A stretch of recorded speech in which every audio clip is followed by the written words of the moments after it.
আসসালামু আলাইকুম এভরিওয়ান। কেমন আছেন সবাই? আজ আমার আম্মু রান্না করেছে দই কাতলা আর সাদা পোলাও। খেতে দারুণ মজা। দই কাতলা রান্নার জন্য আদা, রসুন, পেঁয়াজ, মরিচ ভেজে নিতে হবে। এগুলোকে ভালো করে বেটে নিতে হবে। তারপরে মাছটাকে হালকা ভাজা দিতে হবে। এরপরে পেঁয়াজটাকে হালকা ভাজা ভাজা করে নিতে হবে। আগে থেকে বেটে রাখা মশলাটাকে দিয়ে দিতে হবে। তারপরে দিয়ে দিতে হবে জিরার গুঁড়া, ধনিয়ার গুঁড়া, মরিচের গুঁড়া ও স্বাদ মতো লবণ।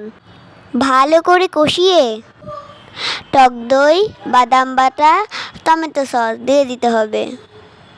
এরপরে মাছগুলোকে দিয়ে সমস্ত মশলাগুলো ভালো করে কষিয়ে গেলে মাছগুলো দিয়ে অল্প পরিমাণ পানি দিয়ে দিতে হবে।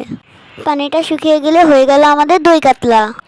এবার আম্মু করে নিচ্ছে সাদা পোলাওটা। সাদা পোলাওটাও খুব মজা হয়েছিল। দই কাতলার সাথে সাদা ভাত বা পোলাও যেটাই বলি ভালো লাগে। পোলাওটা হয়ে গিয়েছে, এখন আম্মু একটু ঘি দিয়ে নামিয়ে নিবে। এতক্ষণ আমাদের সাথে থাকার জন্য ধন্যবাদ সবাইকে।